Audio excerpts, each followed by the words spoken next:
So you've got your idea, you've got your business almost operational, you've got your team set up, and you've been following me. We've gone through validating the idea. We've gone through how we can do market research and everything. But now you're ready to start, and I want us to take a pause now, because we want to look at the step-by-step process in getting our business legally ready, legally set up. So hey, watch with me to the end. And hey, if you've not subscribed, what you waiting for?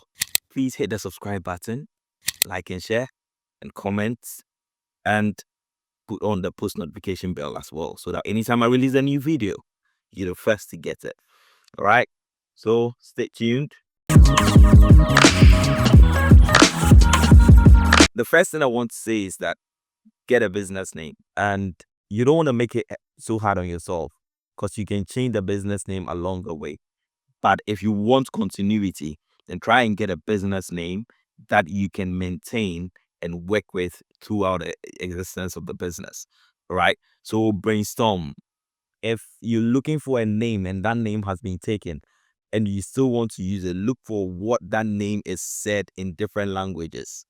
Ensure that that name that is said in different languages, if you're picking it in another language, kindly do a check, ensure that it doesn't mean something violent or something vulgar, in quotes, in another language. All right, so look for that name that is sound across all languages and sits well with everybody. And when you have got the business name, try to have a logo as well, and that will help you well, because every business needs a logo, so that if I see something, I can easily see this and say that this is Instagram. I can see this with the F and say it is Facebook. I can see the T like shaped like that. I say this is Tesla. I can see some Windows and I can say that is Microsoft. All right. So you need a logo that will make you stand out, and people can easily tell that as soon as they see the logo, you can see this that correct sign, and you know that it's Nike. Good. Okay. So when you have got your name, you have got the logo, the first thing you want to do after that is to register the business. In some countries, it is quite difficult to, or it takes quite a while to register the business. In some countries, you can register a business within the next 10 minutes. Okay. So look for the process that you can register the business in your country, and go through that process and register the business. In registering the business, you need to have a business structure in mind. What business structure are you going for? Today, I want to talk about three things quickly. You have the sole proprietorship, you have the partnership, and you have the limited company. The sole proprietorship is when you want to still register the business in your name. So the business is not separate from you. The liability still lies on you, the individual. So anything that happens, you are liable to that. There's no separation between you and your business. You are the representation of your business with a sole proprietorship. If you're doing a partnership, that means that you're coming together with somebody, and then you want to register the business as partners. In that way, the two of you are still holds the liability. You are still liable. If anything happens, people can sue you, and I mean, yeah, you're still liable and answering for the business. And the third one is the limited company. Here, the company is an entity of its own.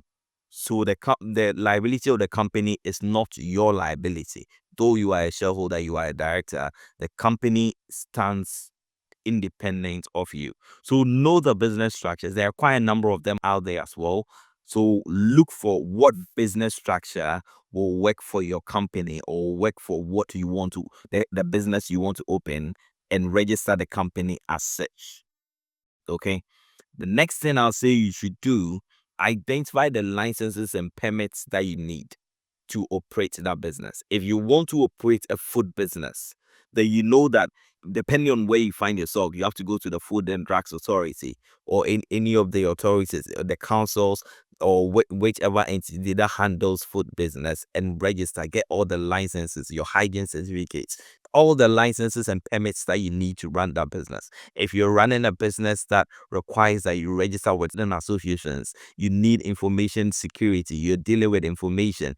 If you're in the UK, you need to register with the Information Commission Office, the ICO, to make them know that you'll be collecting data, you'll be collecting people's information. So you're going through the global standards of keeping these personal data and everything. So look for the permits that you need and the licenses that you need to operate the kind of business you want to operate, so that you don't find yourself wanting at the end of the day. Because if you don't do the right thing and you don't do it legally right, they will come for you. All right. So look for the permits and the licenses you need to operate the business. The next thing is be tax compliant. Register with the tax institutions, the tax agencies within your country. Get your unique identification from the tax agencies within the country. That was not only to be tax compliant or to be legally compliant, but that will also help you bid for certain contracts or do business and partner with some companies and public institutions as well. If you're looking to partner with huge institutions, even with some medium-sized institutions, you need to be tax compliant. I know of a few friends that had businesses that they had not registered yet to be paying tax, and therefore they could not win certain contracts. Even though they qualified, at that point when they asked them to present their tax certificates for the final stage of the contract, they now had to go get it, and by the time they got it, it was too late. The contract was given to somebody else. I know of other people that finished the work. They were doing work for a public institution, a public university. They finished the work.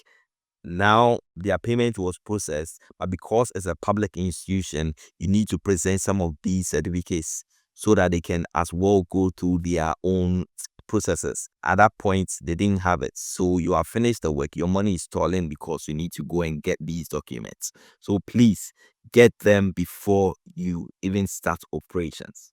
All right. So be tax compliant. The next thing you want to do is to open a bank account. You're operating a business. And so long as you're operating a business, you'll be dealing with money. Your revenue will be coming in. Your funds will be coming in. You need to make payments. Please have a bank account so that it helps you keep records and helps you track your expenses, your revenue for easy accounting at the end of the financial year when you need to do reporting. Very, very necessary. Have an open a bank account. All right. If you want to open two, that's fine. You know what you're using for what, but have a bank account in place. Okay. Good. The next thing before the last one is to set up your operations. If you need a website, kindly build a website.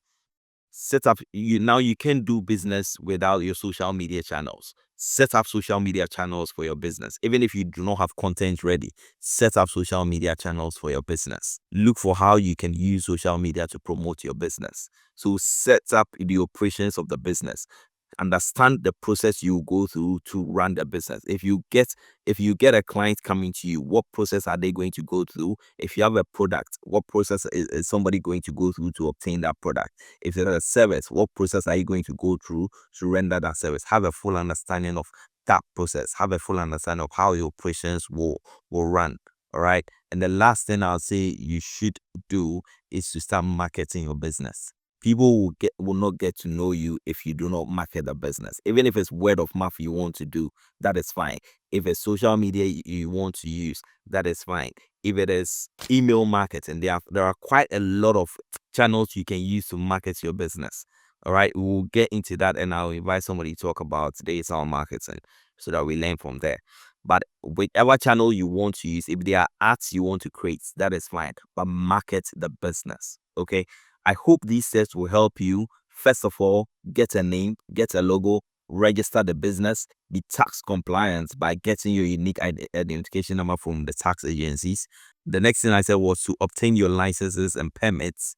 Obtain them so that you can do all businesses you want to do, and open a bank account, set up your operations, and the last thing is to do what? Is to market your business. All right, I hope this will help you get your business ready, get it started, and all the best as you crack on. Let me know if you need any other information and we can help in whichever way. All right. And hey, if you've not subscribed, please do also subscribe. like and share and comment, and we will grow together. All right. All the best and catch you on the other side and tell them we are coming.